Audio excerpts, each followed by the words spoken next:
à tous. Bonjour à toutes. C'est le Golf Paris-Longchamp qui nous accueille aujourd'hui pour vous proposer le test d'un fer. Il s'agit du TaylorMade Stealth. Stealth, exactement. Furtif. Un fer donc qui se veut furtif. Tes premières impressions à froid, mon cher Quentin? Des impressions de tolérance et de club creux. Voilà, on va dire, donc un mélange de ce truc-là. Puisqu'on a affaire à un low body a priori. A priori, on va pousser un petit peu. Hein. Bien sûr, hein, on va les fouiller ça dans le détail. Voilà. Effectivement, moi comme toi, première sensation, c'est grande tolérance. Oui. Et bien sûr, un petit peu au détriment de ce que j'ai ressenti sur les premiers coups. Hein. Voilà. On fouille le club dans le détail, on en reparle dans quelques instants. À tout de suite. À tout de suite.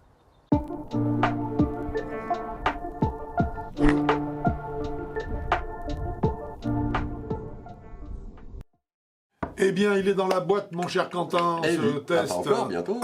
Il est en train d'être dans la boîte. Voilà. Il est boitable. Le test de ce Stealth de chez TaylorMade. Voilà. Hein, donc, un fer que nous avons copieusement essayé. Oui. Afin de tirer tout le jus qu'il avait en lui. Et toutes les sensations qu'on pouvait en avoir. Exact. Alors on va commencer bien sûr par un petit descriptif de l'architecture de la canne. Mhm.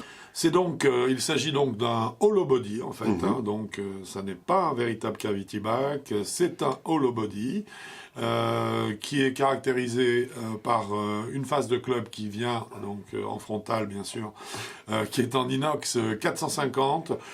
Bizarrement, TaylorMade annonce que cette inox 450 est utilisée notamment pour la tolérance qu'il va apporter lors de la frappe, hein, sur le point décentré. Normalement, quand on utilise de l'inox, c'est au contraire qu'on recherche de la dureté, ce qui donne normalement de la puissance. Hein, donc c'est puissance aussi, mais pour eux c'est tolérance aussi. Oui, mais c'est pas le matériau qui va pour. Normalement, c'est donc la puissance que donne l'inox. Le club possède un design, notamment au niveau de tout son arrière, ce qu'on appelle un cap-back design. Voilà. Hein.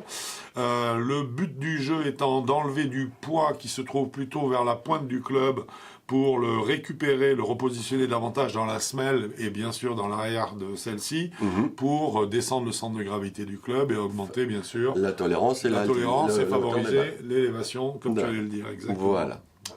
Enfin, nous avons un eco-damping système. Donc, il s'agit d'un morceau de polymère souple qui est plié en plusieurs endroits derrière la face de club pour, selon Taylor, retirer les mauvaises vibrations et apporter un toucher de fer forgé. Alors, nous allons voir ça dans le détail, bien sûr.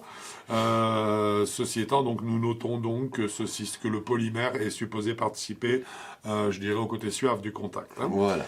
Enfin, finalité, pour terminer, donc une speed pocket qui est placée au niveau de la semelle, hein, donc sous la face de club, qui va permettre une compression de la tête du club, ce qui va augmenter, donc qui va générer un effet trampoline, ce qui va augmenter bien sûr la puissance du coup.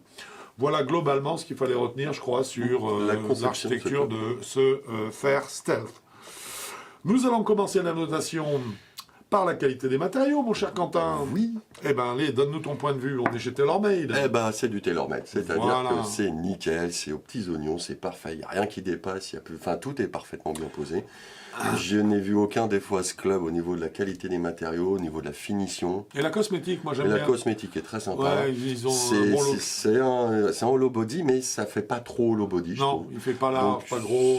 Voilà, donc il fait pas super game improver, il fait bien. Non, il fait hollow body, mais un hollow body léger. Un game improver, un hollow body, game improver classique, avec un bon design, une bonne cosmétique et des bons matériaux. Donc aucun doute là-dessus. 2 points. 2 points sur les 2 possibles.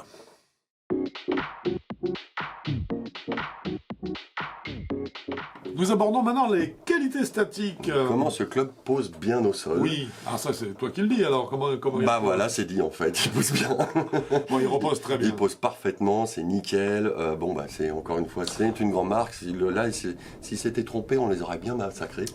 Disons que ça aurait été étonnant. Hein, ça aurait été étonnant. Là, non, là c'est parfait. Le club en plus repose très bien sur la semelle, je trouve. La semelle est très légèrement arrondie. Assez large, pas trop. Non, c'est très propre. Vu la gamme de joueurs à laquelle au milieu des pieds, c'est parfait. Personnellement, j'ai rien à dire à part que c'est propre. Oui, pareil. Donc du coup, forcément, sur les 2 points possibles, ce Stealth a pris les 2.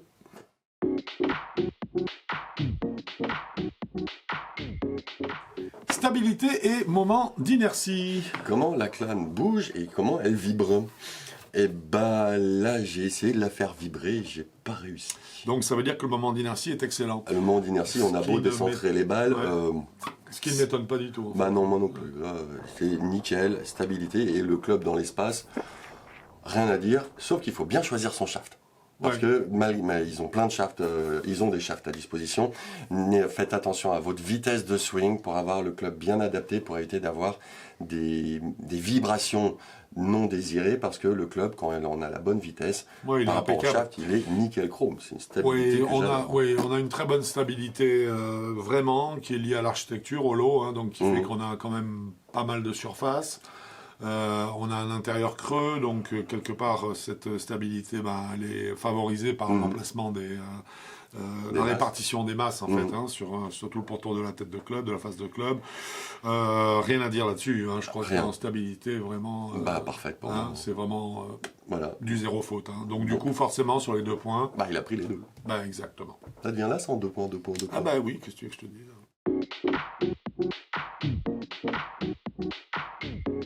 Nous allons maintenant parler de stock option. Stock shaft et stock grip. Oui, tu peux nous donner des chiffres là-dessus? Alors attends, faut que je mettre mes yeux. Non, je vais t'aider.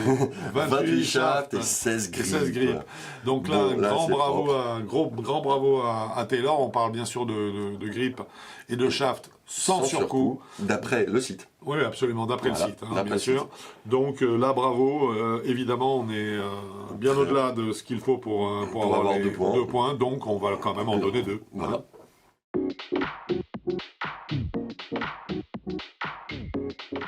Puissance et smash factor. Oui, on va commencer par du chiffrage. Hein. Allez, vas-y, envoie du data. Normalement, c'est un 33, je crois, un Fairset standard forgé. Oui. Là, c'est un hollow body. Pas forgé, donc forcément, on est passé à un 37.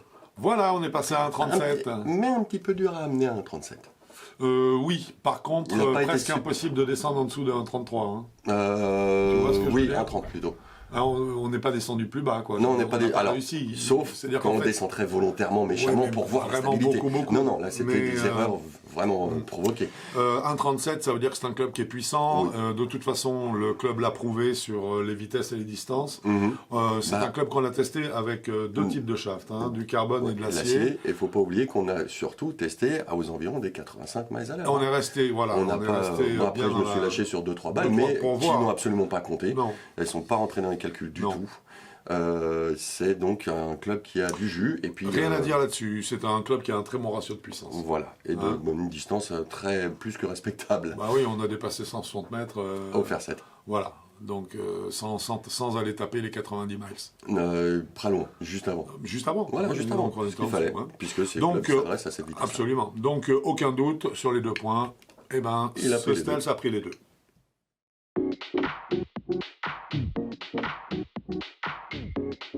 La question que nous abordons à présent est celle du spin, de l'effet. Du backspin. Donc, en moyenne, on était à 6900 tours minute. Voilà, c'était la moyenne de notre séance. Hein. Donc là, il y a vraiment, je dirais, rien à dire. On est à 6009, la norme d'un Fairset du PGA Tour, c'est 7000 tours en 1 minute. Donc là, 6900, on est carrément...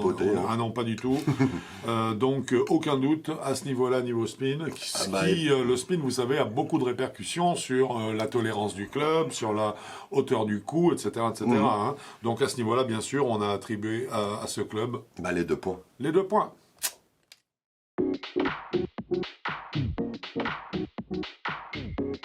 Alors, c'est intéressant puisque nous allons parler maintenant de trajectoire de balle et que donc nous allons pouvoir profiter du dernier tuto que nous avons fait sur l'angle de décollage de la balle. Et non pas du loft du club. Voilà, puisque le loft du club est à 28 degrés. Norme avant, on punissait. Oui.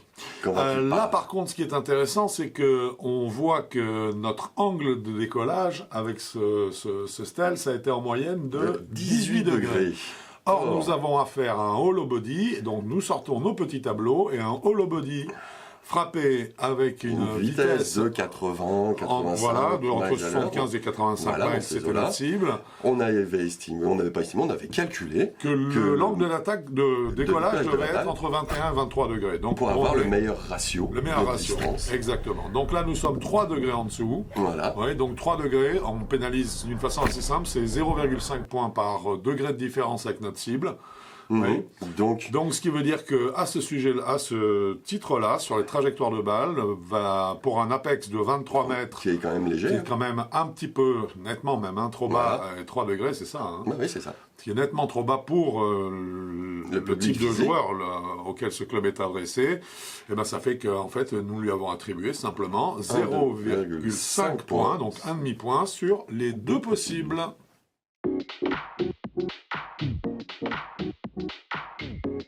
Nous allons parler maintenant, aborder la question donc, du feedback, le retour d'information, ce que nous dit le club lorsqu'on percute la balle et les indications qu'il nous donne sur le point de percussion entre la balle et le club. Voilà. Je t'écoute, mon cher Quentin. Alors, on va revenir juste sur un petit détail de l'architecture qui est l'écho-dumping system, qui est censé enlever les mauvaises vibrations et donner un toucher de fer forgé. Oui, c'est ce qui était annoncé. Voilà, c'est ce qui était annoncé.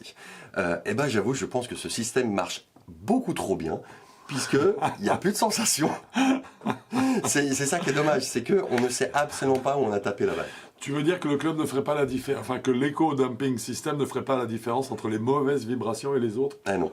Ah non, parce qu'en plus, il y a des moments, on se disait, tiens, là, je l'ai très bien pris, j'ai fait un coup magnifique, le smash factor était à 1,30, et à un moment, on se disait, tiens, j'ai fait la même chose, pouf, en 36.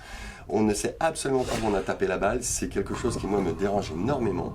Parce que il n'y a aucun côté éducatif ou pédagogique dans ce genre de club. C'est vas-y, tape dans la balle. Si tu sais pas comment j'ai joué aujourd'hui, demande à mes clubs. Quoi. C'est exactement ça. Donc c'est ça qui est dommage, parce que les clubs sont puissants et tout, mais là, au niveau alors, il faut dire une chose. Feedback, désolé, je pense qu'il faut dire quelque chose aussi. Oui. Jusque-là, en dehors de l'angle de décollage qu'on vient de traiter au chapitre précédent, c'est un club qui a pris 2 points sur chaque chapitre. Il a pris 2 points, 2 points. C'était fatigant d'ailleurs. Il est évident que les qualités qu'il a développées sur tous les points que nous avons cités en amont, il les paye à un moment ou à un autre. Ah, hélas. C'est clair. Alors, il a commencé à les payer, bien sûr, on l'a vu, avec un angle de décollage qui était beaucoup trop bas, et comme par hasard, on était effectivement, on peut le noter, avec un apex à 23 mètres, ça veut dire que le loft, on le sait, 28 degrés pour un fer 7, on est très loin de ce qui se ferait. Mais bon, ça se retrouve là. En dehors de ça, le club, on l'a encensé. Jusque-là, il a pris le maximum de points. Il paye maintenant cette hyper-tolérance, cette facilité, cette puissance, parce qu'en fait, on n'a pas de ressenti du tout précis sur la façon à laquelle on a pris la balle au passage. Quoi. Exactement. Elle peut être prise talon, pointe... Talon, pointe, au centimètre près, on ne sait pas où elle est. Voilà. Tout ce qu'on sait, c'est qu'elle a été prise dans le club. Voilà. Et qu'après, par contre, la balle fait bien son job. Ça, il n'y a pas de souci. Là, je veux dire, ça avance et il fait très bien le travail. Le club fait très bien le travail. Mais là, à ce niveau-là, ce feedback, je crois que c'est clair. Hein, il a pris 0,5 sur 2 parce que, en fait, ce feedback était quasi inexistant. Absent. Voilà.